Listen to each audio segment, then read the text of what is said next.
Pai do Senhor, meus irmãos, mais um domingo na presença do Senhor, da sua santa palavra.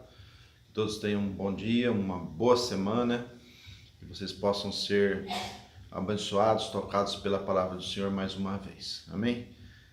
Hoje nós estamos aqui com a lição número 11 da nossa revista, que fala sobre milagres, sobre a providência de Deus nos tempos de crise. A lição número 11 fala enfrentando as fornalhas da vida. Veja bem, fornalhas da vida, né? Nós vamos aqui tomar como texto base o fornalha, que foram lançados aqueles 3 jovens, mas levando aqui para a nossa vida, quantas fornalhas nós passamos, Lá foi literalmente fogo, Nós temos outras fornalhas que a gente muitas vezes acaba sendo jogado para dentro. Pode ser um problema financeiro, pode ser um problema emocional, pode ser um problema espiritual, mas o Senhor é aquele que tem compromisso com o seu povo, o Senhor é aquele que está presente na fornalha com o seu povo, o Senhor é aquele que livra, que ama, que tem misericórdia, que tem compaixão de nós, derrama a sua graça sobre nós. Amém? É esse Deus que nós servimos, é esse Deus em qual nós confiamos. Amém? Nós estamos aqui mais uma vez ainda pelo YouTube, nossa aula é um pouco mais rápida, a gente não tem tanta tempo igual na sala, não tem tanto contato com vocês, mas eu espero que todos estejam bem, que todos estejam aí passando por esses momentos, aguardando, com paciência, a melhora do estado físico das pessoas, dessa pandemia, e quando chegar o momento a gente vai estar junto, vai se abraçar, tudo continua, amém? Mas enquanto isso, não pare, estude, leia a palavra, medite na palavra, ore pela palavra, cante a palavra, viva a palavra do Senhor. Amém? Vamos orar. Deus, nós te louvamos em nome de Jesus Cristo por mais uma oportunidade, Pai. Que temos contato com a Tua palavra, Senhor. Que eu possa ser instrumento nesse momento para que esses irmãos com o coração aberto recebam algo de Ti, em especial neste dia, Pai. Neste momento que estão dedicando à busca da palavra, à meditação da Tua palavra, Senhor. Que a IBD possa continuar, Pai, mesmo com pandemia, com problemas, virtualmente, nós possamos continuar ativos, nós possamos continuar fazendo a Tua vontade, Pai. Abençoa o lar de cada um, cada irmão, cada varão que está aqui, Senhor, pessoa que está nos ouvindo, está compartilhando esse momento, seja tocado pelo Senhor, meu Pai.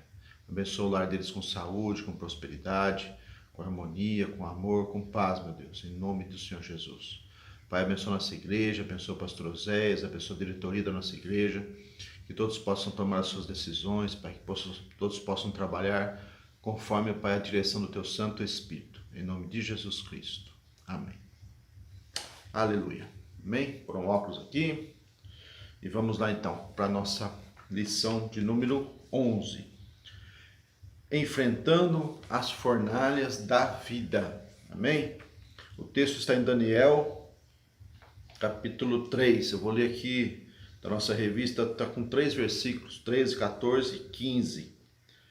Então Nabucodonosor, com ira e furor, mandou chamar Sadraque, Mesaque e Abidnego, e trouxeram a estes homens perante o rei.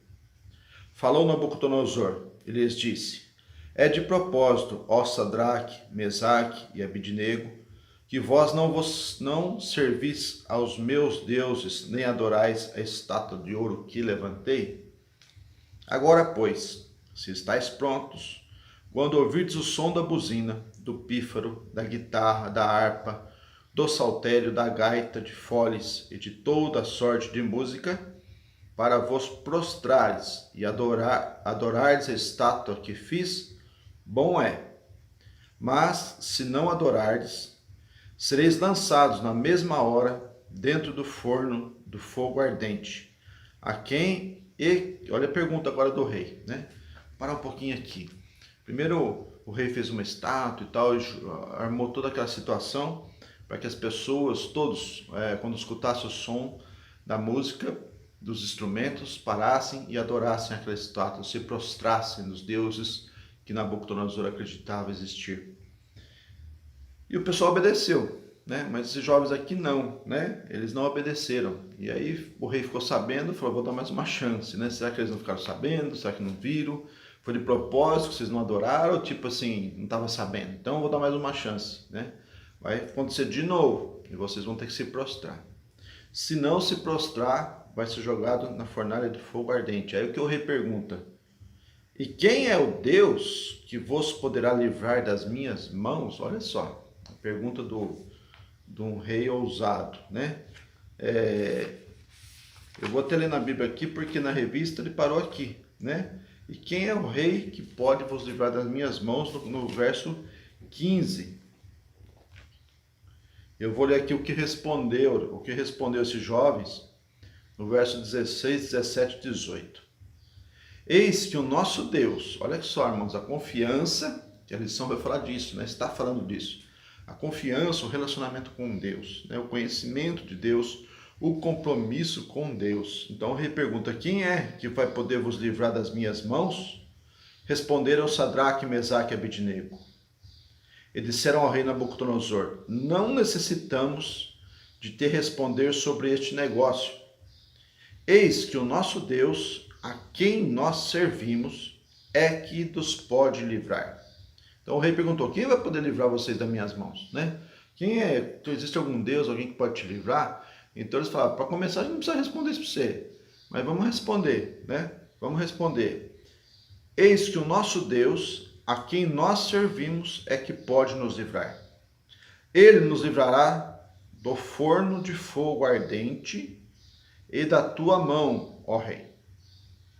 Se não, ou seja, se não livrar, fica sabendo, ó rei, que não serviremos a teus deuses, nem adoraremos a estátua de ouro que levantaste. Olha só. Aí o rei ficou furioso, vai lá e fala, então esquenta a fornalha 7 vezes mais, senão não torrar esses rapazes aí dentro, né? Mas eles responderam, irmãos, não por teimosia, não porque achavam, mas eles responderam porque eles conheciam o Deus que eles serviam, eles sabiam a posição deles diante desse Deus, sabiam que eles tinham compromisso com Deus, Deus tinha compromisso com eles, eles confiavam nesse Deus e sabiam que esse Deus era poderoso para livrar da fornalha do que fosse, né? Então eles respondem ao rei com convicção. Olha, você quer saber quem pode nos livrar? Porque o rei pergunta isso, né?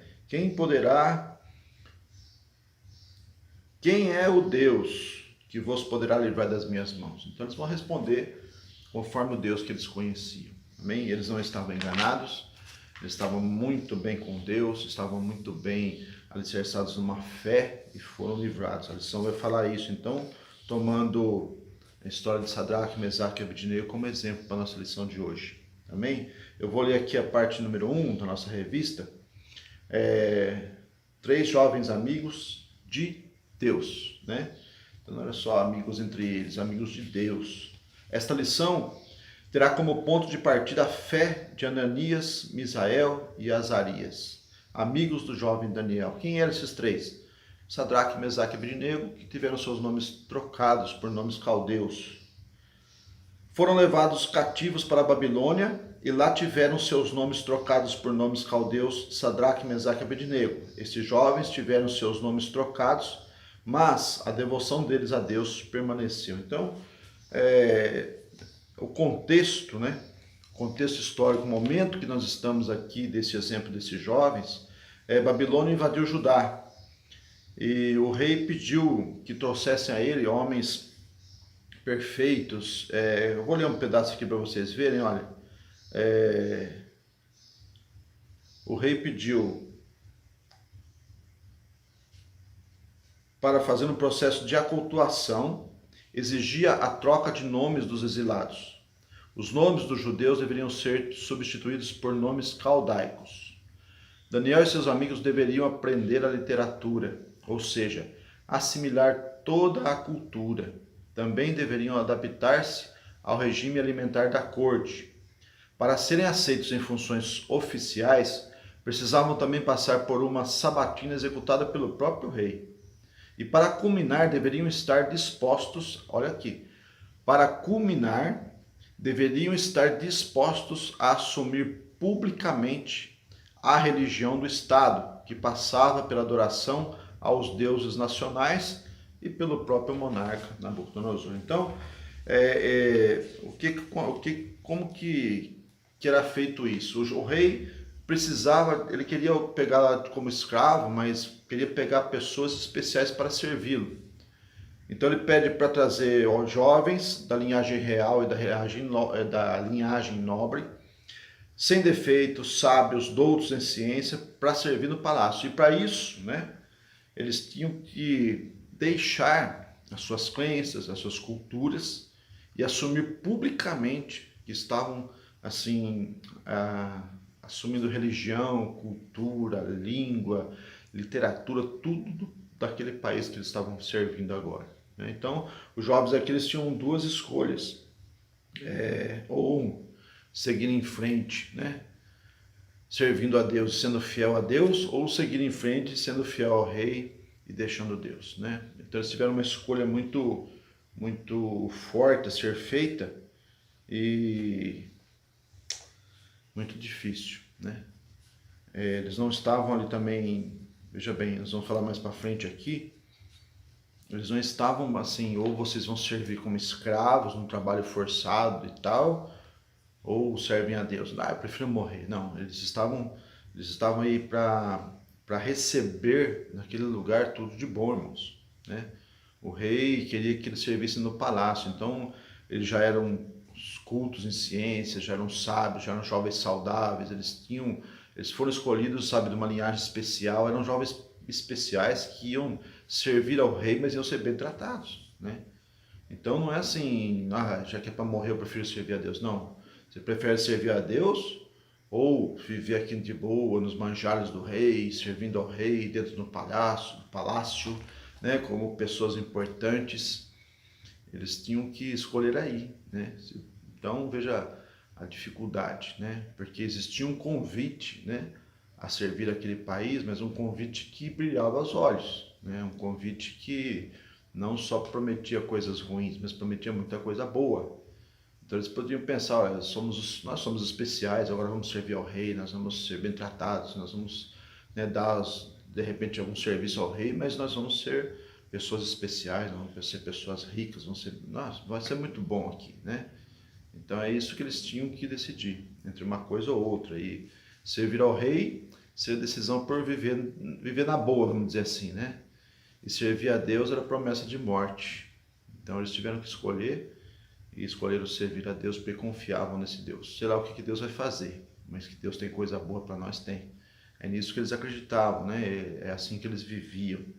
Então aqui fala o processo chamado de desaculturação, esse é o nome, né? Então aqui a nossa lição traz assim, aqui cabem duas interrogações que têm sido... Aqui cabem duas interrogações, ponto. Quais têm sido as suas escolhas? Em suas escolhas, Deus tem sido primazia? Então, a lição aqui não é só para contar a história bíblica, né, desses três jovens, mas para fazer um paralelo com a nossa vida. Então, na nossa vida também muita coisa vem assim, né? Muitos convites, muitas situações que nos colocam a tomar uma decisão entre Deus e outro, né? Entre Deus e o pecado, entre Deus e o mundo. Talvez não coloque diante de nós uma fornalha, mas coloquem coisas que brilham aos olhos. E até a nossa lição fala assim, nem tudo que reluz é ouro, nem tudo que parece bonito é bonito. Nem tudo que parece que é bonito é ouro, tem valor. Então, a gente precisa saber o que Deus valoriza, quais os valores que Deus leva em consideração. Isso sim nós podemos viver, amém? E assim a gente só aprende, irmãos, com a palavra de Deus. É na EBD, é no culto, é lendo, é estudando, nós vamos conhecer esse Deus. Ele se apresenta a nós através da sua palavra e confirma isso pela ação do Espírito Santo com manifestações pessoais a mim e a você. Não deixe que os seus olhos enganem, fala a parte 1:2 da nossa lição. A comida e o vinho do rei, ao olhar humano, eram atrativos, porém, era mais um aspecto no extenso programa de assimilação da cultura babilônica. Então, nós estamos nesse ponto aqui, olha, falamos do processo de desaculturação, ou seja, tirar a cultura de dentro do coração daqueles homens. Então esse era o trabalho do rei, era a preocupação do rei. Não basta tirar do lugar que ele vive, do território que ele vive, tirar da casa dele, porque se ele era um hebreu lá, ele tinha os costumes dele lá, ele vai vir com isso para cá. Só vamos prendê-lo, tirar da casa dele, mas nós não queremos isso. Nós queremos pessoas, isso é o pensamento do rei, né? Nós queremos pessoas que sirvam aqui crendo no que nós cremos, acreditando no que nós acreditamos, gostando das coisas que nós gostamos. Então, estava aí nesse processo de desaculturação, e aqui diz então que as coisas boas que o rei oferecia, um exemplo aqui, o vinho, a comida, era um aspecto do extenso programa de assimilação da cultura babilônica, ou seja, fazer com que eles se acostumassem com a vida babilônica e aí gostassem dessa vida. Então, esse processo fala que é extenso porque precisava tirar da mente deles, do coração deles isso tudo. Aqui diz assim, a nossa revista, esse tipo de persuasão fazia com que os cativos se esquecessem da sua terra e vivessem sob a égide do seu domínio, abandonando as suas raízes e tornando parte do seu reino. Então, ele vivendo muito tempo assimilando essa nova cultura, ele acabava tendo em si, né, ele acabava colocando em sua vida e começava a viver conforme essa cultura. O bispo Samuel Ferreira tem um comentário aqui: não foi fácil para Sadraque, Mesaque e Abednego permanecerem de pé enquanto todas as outras pessoas não salvam conforme a música. Olha só, eu anotei aqui, Satanás sempre trabalha para mostrar coisas boas para o seu programa de assimilação à cultura do pecado. Então eu estou fazendo um paralelo aqui, da mesma forma como o rei, né, trouxe essas pessoas para o seu reino. Falamos dos 3 jovens, mas tinha muito mais, né? E esse era um processo que eles costumavam fazer. Então, vamos falar dos 3 jovens aqui. O rei trouxe para o seu reinado essas pessoas e ele precisava tirar a crença que aquelas pessoas tinham no Deus deles, a cultura que esses 3 jovens tinham.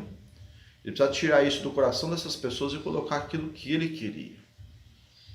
E ele, como eu disse no começo, ele não fez isso base de chicotada, de castigo, não. Ele fez isso baseado numa oferta de coisas boas, ou seja, sabe, não é tão ruim ficar por aqui, vamos ficar aqui mesmo, vamos servir esse rei. E assim Satanás trabalha para que, da mesma forma que o rei trabalhava para que esses jovens assumissem a cultura do seu reino, Satanás trabalha para que as pessoas assimilem a cultura do seu reino, que é o reino de Satanás, que é o reino do pecado, que é o reino da maldição, que é o reino da perdição, que é o reino da condenação.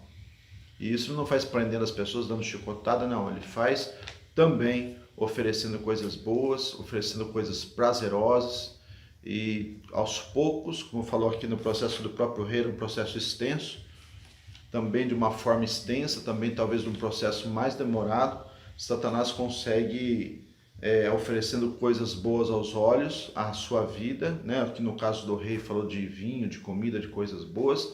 Satanás com essas ofertas, ele consegue ir tirando do coração das pessoas, do crente, do cristão, do salvo, aqueles valores que Deus colocou e começa a colocar os seus valores. E aí a pessoa começa a andar num paralelo entre a palavra de Deus e a palavra do mundo e chega um ponto que ele acaba deixando Deus e vai servir o pecado.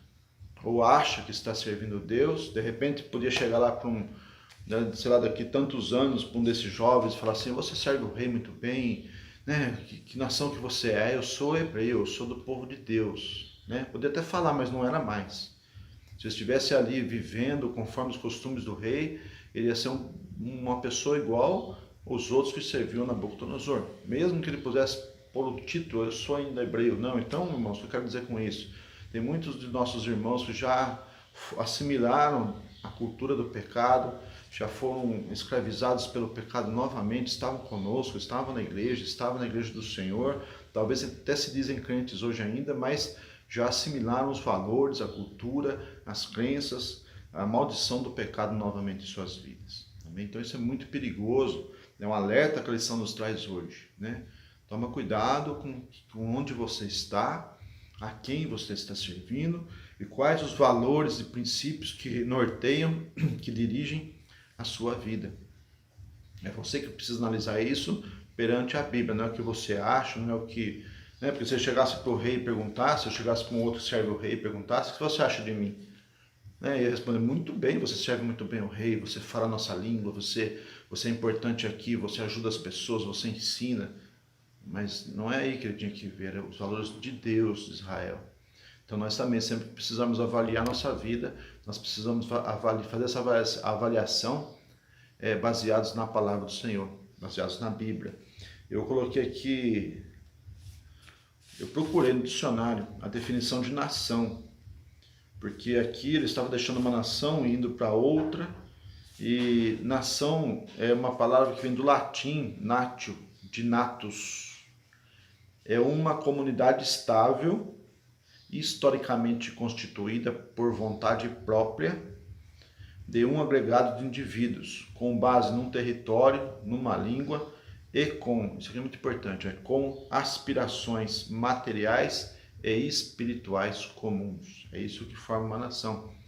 Então, pode ter um território, pode morar pessoas ali dentro, mas isso não vai dar daquilo uma nação, né? Ele precisa ter um território, precisa morar junto, mas ele precisa ter coisas em comuns, a cultura, aqui fala de língua, aqui fala de aspirações materiais e espirituais comuns. Então, é isso que Nabucodonosor enxergava, ele conhecia, e é isso que ele queria tirar das pessoas. Eles têm aspirações espirituais de relacionamento com o Deus de Israel. Eu preciso tirar isso do coração deles e colocar que eles tenham aspirações iguais às minhas, me adorar e adorar os deuses que eu creio e que eu criar, né? Então essa era a ideia. Então, quando a gente fala de nação, é isso, né? É algo completo, mas que principalmente envolve aspirações espirituais. Eu peguei aqui um texto da palavra do Senhor, eu vou ler para você, meu irmão. Está em 1 Pedro 2, 9. Vou ler o texto todo, porque o seu tempo é curto aqui, mas olha o que diz a palavra do Senhor para mim e para você. Mas vós sois geração eleita, sacerdócio real, nação santa, o povo adquirido, com propósito, para que anuncieis as virtudes daquele que vos chamou das trevas para a sua maravilhosa luz. Vou repetir novamente. Olha, vocês, vós, eu, você, sois a geração eleita. Não é geração, mais uma. É a geração eleita, é aquela criada pelo Senhor, o sacerdócio real, a nação santa, povo adquirido. Com propósito, para que anuncieis as virtudes, ou seja, as qualidades, a bondade, os objetivos, os valores daquele que vos chamou das trevas para a sua maravilhosa luz. Então o Senhor nos tirou lá do domínio do pecado, Deus nos tirou lá da nação babilônica, Deus nos tirou daquela nação, daquilo que era crido, acreditado, que era bom, nos trouxe para a verdade, nos tirou das trevas, nos trouxe para a luz. Ele fez o processo de desaculturação conosco, ou seja, Deus, pela sua palavra, pelo seu Espírito Santo, através da igreja, tirou do nosso coração a crença em falsos ídolos, a crença em falsos deuses, em falsas doutrinas, tirou do nosso coração valores que nós dávamos a certas coisas que eram pecado e colocou em nós tudo que este Rei maravilhoso tinha para nós. Nós assimilamos isso e passamos a ser a geração santa, a geração de Deus, a nação de Deus. E agora a luta continua, onde o Nabucodonosor deste mundo, Satanás, continua querendo nos tirar dessa nação santa, do povo de Deus, desse povo adquirido, nos colocar novamente no mundo, no pecado, tirar do nosso coração aquilo que nós assimilamos, que nos tornou nação, para colocar novamente o pecado e nos levar para a sua nação, para o seu povo. Amém? Então esse é o cuidado da igreja de ensinar, porque aqui fala que tem um propósito, para anunciar as virtudes de Deus, e um cuidado para a nossa vida, para que nós não caiamos nessa armadilha. Vós, que em outro tempo não eres povo, mas agora sois povo de Deus, que não tinhais alcançado misericórdia, mas agora alcançais misericórdia. Então, Deus é maravilhoso, Deus é misericordioso, Deus é lindo, Deus é bom. Amém? Nós somos uma nação e não podemos perder isso do nosso coração. Então, estamos aqui agora na nossa parte 2 da lição, que fala que a fé, ter a fé em tempos difíceis. E aqui os 3 jovens tiveram sua fé em meio à morte, numa declaração. Veja bem, quando eles contrariaram novamente o rei, por não fazer aquilo que o rei queria, o rei declarou: eu vou matar vocês, vou jogar vocês naquela fornalha, vou mandar esquentar mais, para que vocês sejam jogados ali. Duvido que tenha um Deus, alguém que possa tirar vocês. Então, não é que eles poderiam morrer, né? Ali a morte já estava iminente, a promessa de morte, a vista da morte já estava ali diante deles mesmo, né? Não é aquele caso que a pessoa fala: nossa, desagradamos o rei, de repente o rei vai prender a gente, de repente o rei vai matar, vai mandar castigar, sei lá. Não, o rei explicitamente, né? Ele declarou: eu vou matar vocês se vocês não me obedecerem. Então eles estavam diante da morte realmente. Contudo, os 3 jovens tinham convicção do seu ato e o que isto poderia lhe custar. Ainda assim, não abriram mão do seu Deus. Aprendemos com estes jovens que quem não tem perspectiva eterna pode temer a morte. Mas, quando sabemos que tem algo muito melhor nos aguardando, a morte passa a ser lucro. Então, é pesado isso, difícil, mas fica quanto mais leve, quanto mais você tiver essa convicção também, né? Olha, é muito importante assim, quem não tem perspectiva eterna pode temer a morte. Então, como que eu e você podemos encarar a morte, né? Paulo, que fala em Filipenses 1:21, ele fala assim: olha, morrer para mim é lucro. Mas pensando nos outros, se eu ficar, também vai ser bom, porque eu vou servir a Cristo. Então, Paulo tinha convicção de que com a sua morte ele estaria com Cristo, né? Aquele Cristo que ele pregava, aquele Cristo que o abençoava, aquele Cristo que tinha compromisso com ele. Ele sabia que se chegasse o momento da sua morte, Paulo escreveu Filipenses provavelmente em uma de suas prisões, ele tem convicção de que a morte o levaria mais próximo de Cristo, mais próximo de Deus. Mas também, se fosse para ficar, ele era um servo de Deus, alguém que vivia para servir a Cristo, também ficaria bem mesmo sofrendo o que ele sempre estava sofrendo. Então, existia uma... O que é convicção? O que é estar convicto? É ter certeza. Sabe, eu já trabalhei com vendas, não sei se alguns de vocês já trabalharam, mas é muito mais fácil você vender um produto quando você conhece o produto, né? Sabe que é bom, que o preço é bom, e você tem argumentos para convencer o seu cliente, porque você acredita naquele produto, porque você conhece. Então, para você viver a palavra do Senhor, colocar a palavra do Senhor em prática, você precisa conhecê-la, ter convicção de que ela é verdadeira. Eu sei que o Senhor é verdadeiro, que Deus que a Bíblia é a palavra de Deus, eu acredito nisso, mas você conhece, eu conheço, ou o quanto nós conhecemos dessa palavra, o quanto essa palavra está no nosso coração para que a gente acredite nela e viva sobre os seus efeitos, né? Viva sobre os seus princípios. Então, muitas vezes queremos fazer as coisas que achamos certas, quebrando princípios bíblicos, aí não funciona. Então, conhecer a Bíblia, conhecer a palavra do Senhor, e ter certeza que ela é verdadeira, ela é viva, e assim viver conforme essa palavra. Amém? Isso é ter convicção na palavra do Senhor. Esses jovens tinham. E a palavra do Senhor fala sobre morte, ela fala de vida eterna, ela fala de estar com Deus. Então, em Filipenses, quando Paulo fala isso, ele sabe o que ele está falando. Ele sente isso no coração. Ele está convicto disso. Esses jovens também estavam. Como que eu estou? Como é que você está? Né? Tempos de pandemia, tempos de problemas, nós temos muitas pessoas assim com pânico, né? Muitas pessoas desesperadas, porque talvez falte convicção disso, né?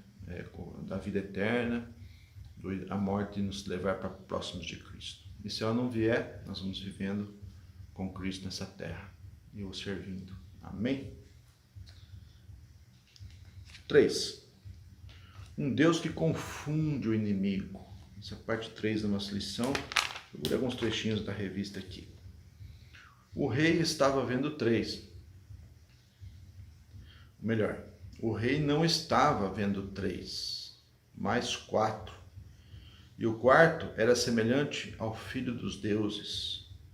Na visão do rei, ele era o quarto homem, mas para a igreja é o primeiro, pois já estava lá, esperando os 3 para que o fogo não lhes fizesse mal. Amém? Então, vamos retomar a história aqui, né? O rei ficou furioso, eles novamente negaram a se dobrar, adorar os deuses, adorar a estátua do rei, e o rei manda aquecer a fornalha 7 vezes mais e manda lançar esses 3 jovens para dentro da fornalha. Tão quente que os homens que foram jogá-los, eles foram amarrados e foram jogados lá para dentro. Os homens que foram jogados morreram com o calor da fornalha. De repente o rei olha lá, tá, os 3 estão bem, e ele vê mais um, né? Ele mesmo fala, estou vendo um quarto lá, e ele é um homem, mas é diferente, né? A imagem dele parece ser como o filho dos deuses, ou seja, ele estava vendo alguém muito especial ali. Nós tomamos essa palavra do rei, este momento, como a presença do nosso Senhor Jesus Cristo ali dentro, uma cristofania, amém? A Bíblia não deixa claro, não vai dar para entrar em bastante detalhes agora sobre essa conclusão, mas poderia ser um anjo do Senhor, poderia ser o próprio Cristo. Deus entrou com providência naquela fornalha e Deus estava ali presente, amém? O Senhor estava presente ali. Então a lição nos traz assim, tudo bem, essa história já passou, essa história aconteceu lá atrás, eles foram fiéis a Deus, Deus foi fiel a eles, amém? Mas sabe, a gente vai pensar, falar a parte 4 da nossa lição, por que Deus estava lá dentro? Por que Jesus estava lá? Olha, Deus entra conosco na fornalha. Na visão de Nabucodonosor e do povo da Babilônia, era só uma fornalha. Porém, para Deus, era um cenário propício para um milagre. Era a hora de socorrer os 3 jovens hebreus que demonstravam a fé e a confiança no Senhor. Amém? Então, por que o Senhor estava ali dentro? Por que o Senhor assumiu esse compromisso? Por que o Senhor respondeu a essa fé? Por que isso aconteceu? Por que o 4º homem estava lá? Então, aqui na nossa lição, como trecho, eu coloco os 2 principais motivos. Um cenário propício para um milagre. Então, Deus ali ele vai se apresentar num milagre para ser reconhecido como poderoso, como Deus de Israel. Veja o que o rei tinha dito. Né? Será que vai ter um Deus que vai tirar vocês daí? Será que existe um Deus? Ou seja, ele está pensando, será que existe um Deus poderoso para fazer isso? Um Deus maior do que eu acredito? Ele não fala assim, qual é o Deus que vai livrar vocês? Qual é o Deus que pode livrar vocês das minhas mãos? Então, o rei, ele achava que tinha um poder ali, ele tinha poder, né? Mas ele achava que o poder dele era maior, né? Então, Deus diz assim, não, eu sou um Deus, eu tenho poder, apesar de vocês não me ver, eu estou presente. Ainda Deus permite que o rei enxergue o Senhor lá como o 4º homem dentro da fornalha. Então, para não dizer foi por acaso, nem tem como dizer por acaso, né, irmãos? Os próprios homens foram jogar aqueles jovens lá, morreram. Então, o rei sabia que o fogo era real, né? A fornalha estava quente e foi um milagre. Então, é uma forma de Deus se apresentar, tanto que depois o rei vai mandar adorar a Deus, aí a história toda muda, né? O rei reconhece esse Deus poderoso. E a outra coisa era o socorro, era a hora de socorro a esses 3 jovens que demonstraram fé e confiança. Então, aquele milagre aconteceu para Deus se demonstrar, dobrar aquele rei, mas também era uma resposta de Deus à confiança e à fé que esses jovens tinham nele. Então, como eu sempre digo aqui na lição, Deus tem compromisso com quem tem compromisso com Ele. Então, foi uma resposta a 3 jovens fiéis, a 3 jovens que conheciam Deus, a 3 jovens que eram convictos do poder de Deus, do compromisso de Deus, do amor de Deus. Eram 3 jovens que estavam entregues a Deus, não importava se era um convite a coisas boas ou se era uma ameaça de morte, né? Então fica aí a questão em nossa vida, né? Como falou assim no começo da lição,